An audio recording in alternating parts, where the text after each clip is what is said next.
بہن بھائیوں کے حقوق بھی ہم پر ہیں. اگر میرے والدین نہیں ہیں، میں بھائی ہوں، بڑا ہوں یا چھوٹا ہوں، لیکن جب میں بالغ عاقل ہوں تو میری بہنوں کی ذمہ داری میرے سر پر ہے. میں یہ نہیں کہہ سکتا یہ بہن مجھ سے بڑی ہے، یہ بہن مجھ سے چھوٹی ہے، میرے سر پر ہے. سر پر ہونے کا کیا معنی؟ ابا کی جتنی جائیداد ملی ہے اس کو میں کھا جاؤں؟ بھئی میں بیٹا ہوں، یہ بیٹیاں ہیں نا بابا، ان کے بھی حق ہیں، وہ بھی آپ کے اماں اور ابا کی اولاد ہے. لوگ حق کھا جاتے ہیں. میرے پاس ایسے ایسے فیملیاں فتوے کے لیے آتی ہیں کہ میں آپ کو واقعات سناؤں آپ دنگ رہ جائیں. میرے پاس ایک مرتبہ ایک فیملی آئی ہے، تینوں بھائی ہیں، کہتے ہیں مفتی صاحب جلدی جلدی فتویٰ بنا دیں. میں بڑا حیران ہوا، جلدی فتویٰ پتہ نہیں کیوں بغل ہے، کوئی کام خراب سی. میں کہا جی 10 مسئلہ، ابا جی فوت ہو گئے، ہم 3 بھائی وارث ہیں، فتویٰ بنا دیں. جج نے کہا کل مفتی کی فتوے اور مہر سے دکھاؤ گے تو پٹواری آپ کے نام پہ زمین کرے گا، ورنہ وہ معاملہ خراب ہے. تم اسے بس مہربانی کریں ہم پرچہ شریعت بنا دیں. میں نے کہا جی ٹھیک ہے، آپ کے باپ کے ورثاء کہتے ماشاء اللہ ہم تینوں کہتے جی تینوں ہیں تینوں. میں نے کہا آپ کی بہن ہے؟ اب تھوڑا سا منہ بنا، نہیں ان کے حصے ہو گئے. میں نے کہا جب بہنوں کے ہو گئے تو بھائیوں کے بھی ہو جانے چاہیے تھے، تم یہاں کیا لینے آئے؟ نہیں وہ ان کو ابا جی نے دے دیے تھے. میں نے کہا ابا زندگی میں کسی کو دے دے تو وراثت نہیں ہوتی، وہ تو ہدیہ ہوتا ہے. ہدیہ تان ابھی آپ فرما رہے تھے، مولانا کہہ رہے تھے ہدیے بھی 2 ہیں، ایک ہدیہ تان ہے، ایک ہدیہ تون ہے. ٹھیک ہے نا، تو ہدیہ تان والا کام ہے. تو میں نے کہا بھائی ان کو تو ابا نے گفٹ دیا ہے، پھر وراثت تو موت کے بعد ہوتی ہے. یوصیکم اللہ فی اولادکم للذکر مثل حظ الانثیین میں تو موت کے بعد ہوتی ہے وراثت. ابا زندگی میں دے گیا تو انہوں نے کہا مولوی صاحب مسئلے ہمارے خراب نہ کرے، بس ہمیں فتویٰ بنا دے. میں نے کہا اوے فتویٰ بنا دے، آئی ایم یور سرونٹ، نوکر ہوں میں آپ کا. مسئلہ ہوگا تو پورا ہوگا اور صاف ہوگا، ادھورا کام میں نہیں کروں گا، جاؤ میں نہیں بنا سکتا. جب ہم نے انہیں اٹھا دیا، انہوں نے 1-2 جگہ اور علماء کے پاس گئے، ہر جگہ سے نہ ہی ہوئی. تو ظاہری بات ہے کسی کا حق دوسرے نے کھانا تھوڑی ہے.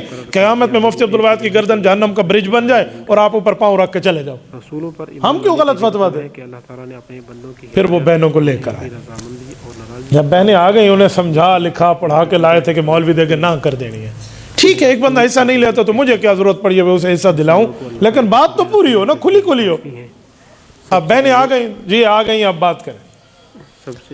ان میں ایک بہن ایسی تھی جو ان کے لکھانے پڑھانے پر نہیں مانی، جس سے مسئلہ کھلا. اس نے کہا مفتی صاحب ہمارے بھائی بھی بیٹھے ہیں ماشاءاللہ، ہمارے ماں باپ کی نشانیاں اور ہم بھی اپنے ماں باپ کی نشانیاں ہیں، لیکن ایک بات ہمیں کھلا سمجھائیں کہ اللہ رسول کی طرف سے ہمارا کوئی حق نہیں ہے. اس بہن نے کہا، تو دونوں بہنیں ماشاءاللہ پردے میں بیٹھی تھی، عزت دار گھر کے لوگ ہیں. انہوں نے کہا جی اللہ رسول کی طرف سے کوئی حق ہے؟ میں آپ کو وہ لفظ سناؤں. انہوں نے مجھ سے سریکی میں پوچھا کہ کک ہے یا لکھ ہے، جو ہے وہ ہمیں دے دیں، لاکھ ہے یا کوئی کک ہے، کچھ بھی ہے، تو ہم کوئی پیسوں کا مطالبہ نہیں کرتے. جتنا اللہ رسول کی طرف سے اگر کوئی حق بنتا ہے تو دے دیں، ورنہ ہمارے بھائی ہیں ان کو دے دیں.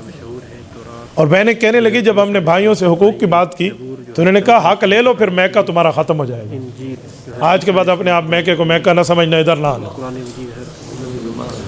جی حضرت شیطانیت تو ہر جگہ ہے نا. میں اپنے شہر کی بات آپ کو سنا، میں نے انہیں کہا کہ آپ بھائی ہو، تم نے مرنا نہیں ہے، خوف نہیں ہے تمہیں یار، تم مسلمان ہو یار، ایک ماں کے پیٹ سے نکلنے والی تم اولاد ہو. ابا اماں کی آنکھ کیا بند ہوئی، تم نے رشتے ہی ختم کر دیا، اوپرے بن گئے آپ. میں نے ان بھائیوں سے پوچھا کہ آپ کا حق آپ کو ابا نے دیا تھا؟ انہوں نے کہا ابا نے کوئی حق نہیں دیا، ہمیں جہیز دیا. جہیز دینے کو حق دینا کہتے ہیں. اس بہن کو میں سلام کرتا ہوں. اس بڑی بہن نے جملہ کہا، اس نے کہا اگر ابا ہمیں جہیز دے، ہماری وراثت مل گئی ہمیں.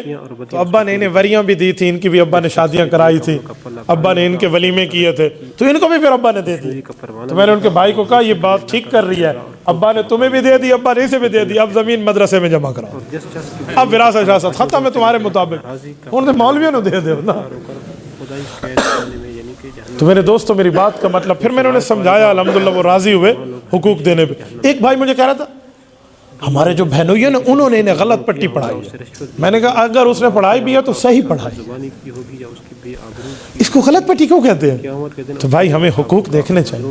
آپ کو پتہ ہے کوئی آدمی فوت ہو جائے، سنو اس کی آنکھ بند ہوئی، اس کے بعد اس کی ہر چیز وراثت ہے، جو اس کی ملکیت ہے وہ سب وراثت ہے. حتیٰ کہ اس نے فریج میں سبزیاں خرید کے رکھی ہیں نا، وہ بھی وراثت ہے، اس میں بھی حقوق جاری ہوں گے. اس کا خریدا ہوا دودھ جو اندر گرم ہو کر پڑا ہوا ہے وہ بھی وراثت ہے. اگر آپ چاہتے ہیں کہ اس کی وراثت محفوظ رہے تو محفوظ کر دیں، لیکن یہ سبزیاں اور دودھ وغیرہ تو خراب ہو جائیں گے، لہٰذا بہتر ہے کہ اس کو کوئی بندہ استعمال کر لے اور پیسے مشترکہ مال میں شامل کر لے. کہاں بیٹھے ہیں ہم حقوق کھانے پہ بیٹھے، اور دوسرے کی زمین کو یوں ہڑپ کریں گے جیسے ابا جی نے ہمیں خود اماں جی نے میرے نام کی ہو. اللہ کے رسول نے فرمایا، صحیح حدیث ہے، صحیح بخاری میں، حضرت ابو ہریرہ رضی اللہ عنہ راوی ہیں، فرمایا من اخذ شبرا من الارض، کسی نے ایک بالشت زمین کی کسی کی ہتھیالی، ہتھیالی کا معنی بغیر حق کے کھا لی، نا حق، شبرا من الارض، شبر بالشت جسے ہم کہتے ہیں گٹھ، ایک گٹھ زمین کسی کی کھا لی. تو ایک گٹھ کتنے انچ ہے؟ آپ ذرا فٹ کے ساتھ دیکھیں نا تو فٹ اس سے 3 انچ بڑا ہے، یہ 9 انچ بنتے ہیں، 3 اس کے 3 اس کے اور 3 یہ درمیان میں، چھنگلی اور انگوٹھا اور 3 درمیان میں 9 انچ بنتے ہیں. فٹ تو بہت بڑا ہے، 1 فٹ زمین کھانا تو بہت بڑا ہے، اس سے بھی کم کسی نے کھا لی تو حضور نے فرمایا یطوق اللہ یوم القیامت 7 ارضین، قیامت کا دن ہوگا 7 زمینوں کی رب پنجالی اور طوق بنائیں گے اور اس کے گلے میں ڈال دیں. کیا کریں گے آپ لوگ؟ تو یہ حقوق ہے، تو یہ حق ہمیں دیکھنے چاہیے.